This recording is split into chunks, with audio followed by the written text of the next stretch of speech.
Wahyu itu sebenarnya apa sih? Wahyu itu adalah, namun bisa mengusang nggak? Bisa. Nah, hapuskan dari negeri ini di zaman sekarang yang dianggap tidak semestinya. Yang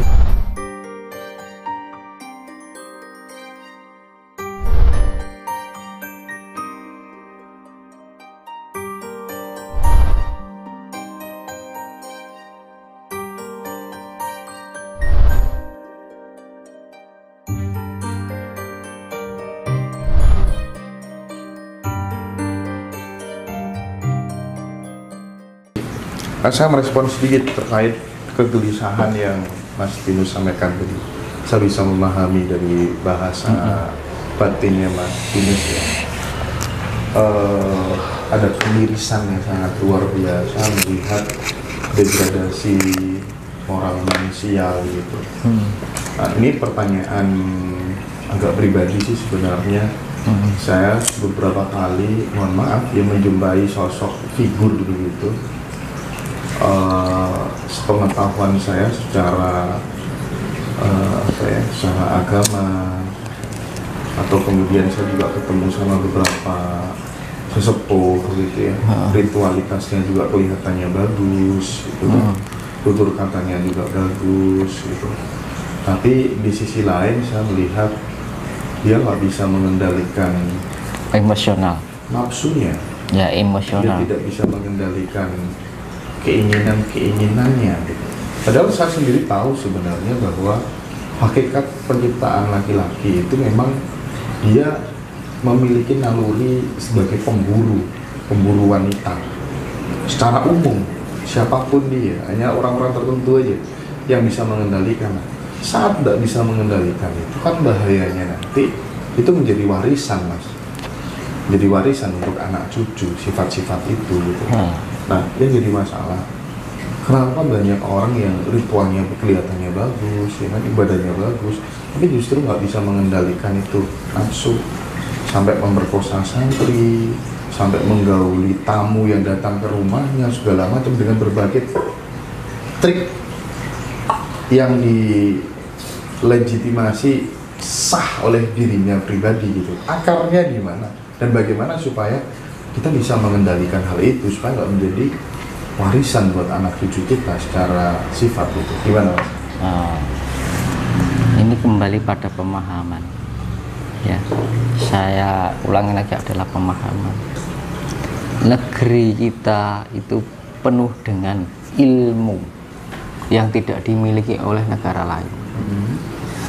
Dan sekarang itu menjadi sesuatu paham yang dianggap adalah musyrik.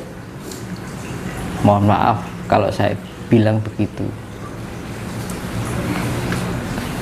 Itu berkaitan dengan adalah penciptaan. Namun banyak orang yang mempersepsikan itu salah. Ya.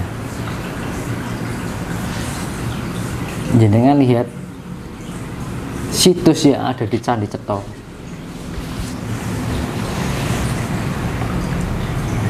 Saya bikin apa itu tipe itu? Iya. Lingga dan Yoni. Itu Itu adalah unsur penciptaan. banyak juga itu komentar-komentar yang Namun, menanyakan. ketika orang tidak bisa memahami dengan pemahaman yang penuh, itu dianggap sesuatu yang sifatnya Iya. Jorok gitu ya, Mas ya.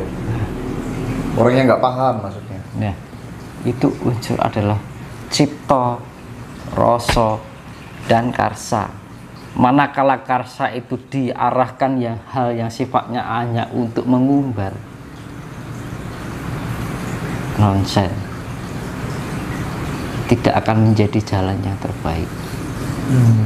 Namun jenengan tahu raja-raja dahulu pernah punya raja satu, pernah punya istri satu. Enggak. Dia punya Siliwangi, Brawijaya. Istrinya berapa? Nggak paham ya. Namun bisa mengusang nggak? Bisa. Nah, Iya, kenapa kok begitu? itu adalah namanya Tantrayana. itu adalah ilmu yang telah selama ini dihapus karena dianggap sesat. Kalau di luar negeri ya namanya Cleopatra. Tahu? Pernah baca? Mungkin di situs-situs tentang Cleopatra. Itu adalah proses penciptaan manusia. Namun yang terjadi adalah pembatasan-pembatasan tentang hikmah dan maksud dari apa itu adalah penciptaan.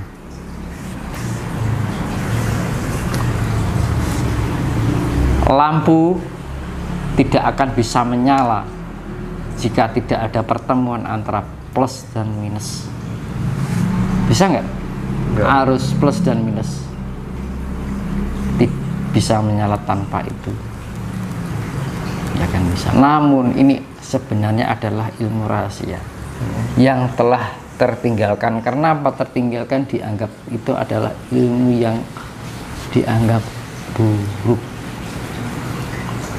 Namun itu sebenarnya itu tidak boleh dipecarkan, biar semua netizen ataupun mungkin membaca dengan literatur masalah itu, pahamilah tentang penciptaan manusia.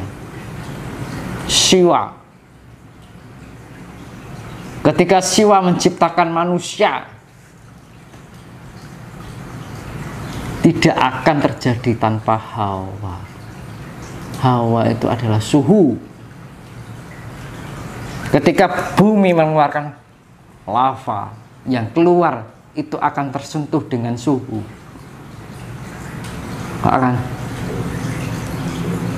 Dia akan melahirkan sifat yang ilmiahnya itu adalah pertama pelapukan, ya, terjadi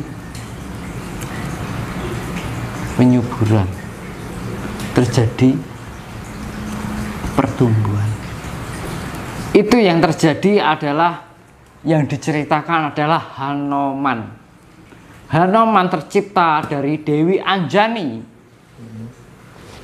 yang tumbuh dari Dewa Siwa. Siwa adalah manifestasi dari lava atau magma yang tumbuh pertama ketika mengeluarkan lava di bumi, mengeluarkan lava yang terbentuknya gunung, mengeluarkan lava terkontaminasi dengan suhu, berjalan dengan berjuta-juta tahun, akhirnya terbentuknya lah manusia.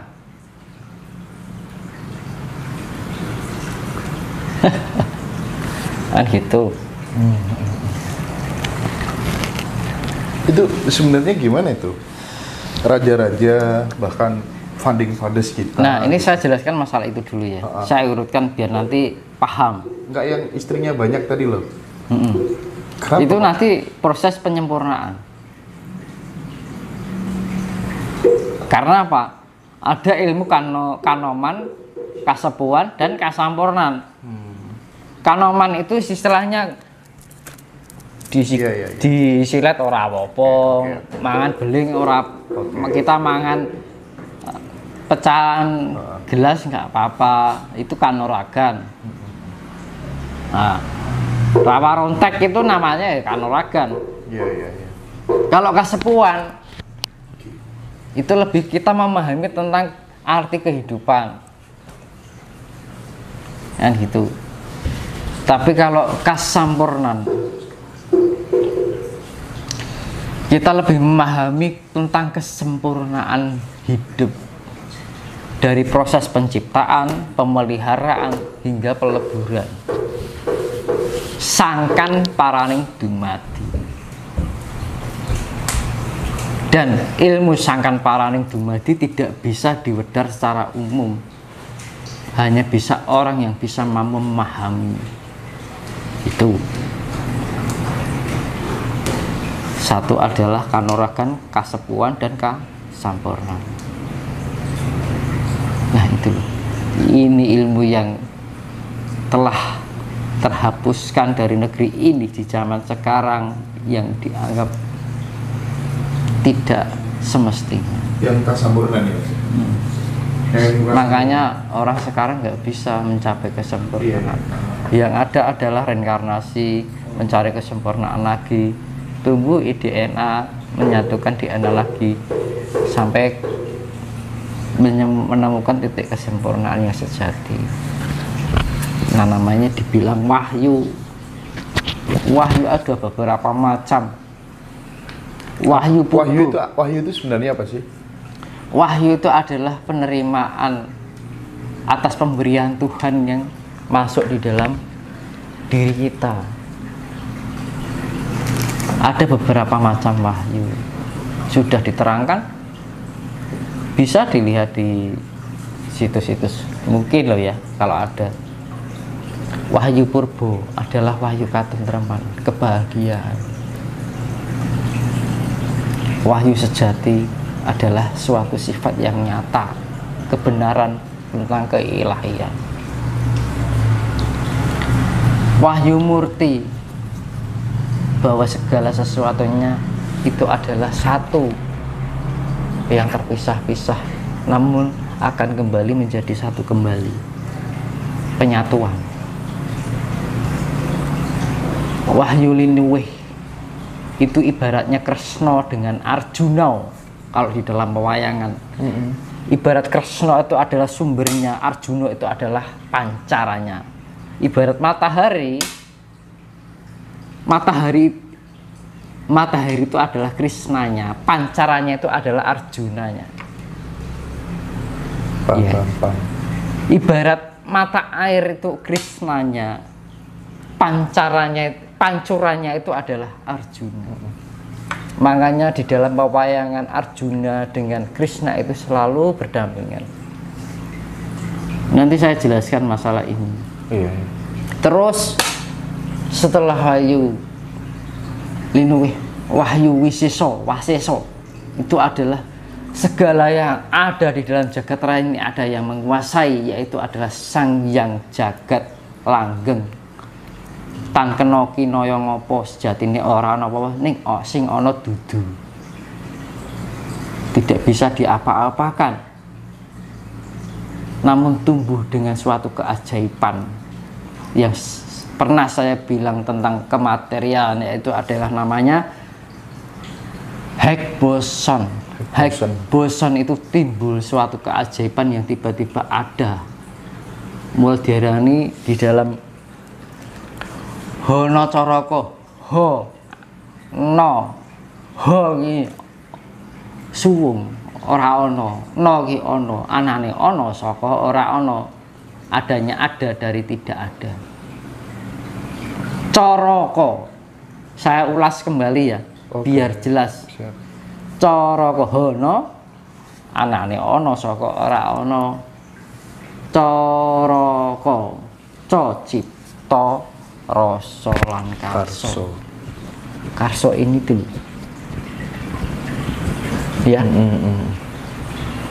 Makanya Siwa, Brahma, Wisnu, Siwa, penciptaan, pemeliharaan, peleburan atau kesempurnaan. Di sini bisa menjadi dua, mau jadi lebur atau menjadi sempurna. Bener, jejak, jujur. Ini rasa dihapusi. Iki berlaku kita dengan sebuah kebenaran. Kebenaran itu bisa benar baik, bisa benar tidak. Itu namanya jejak. Itu suatu hal yang tidak bercabang, yaitu apa adanya. Jejak lurus. Kita arahnya ke Tuhan, ya arahnya ke Tuhan. Kita ke arahnya tidak baik, ya arahnya tidak baik. Bener, jejak, jujur. Hasilnya itu adalah, yaitu kalau kita sudah menjalani cipta, rasa, dan karsa, hasilmu ya karsamu kui karma. Karma baik yang dihasilkan adalah karma baik atau buruk, tergantung cipta, rasa lan hasilnya karsa. Karsa secara dirumuskan itu adalah fana, kefanaan. Kefanaan dirumuskan dalam istilah ego dan karsa akan menjadi suatu penderitaan. Penderitaan itu akan berlipat ganda manakala kita tidak bisa menyempurnakan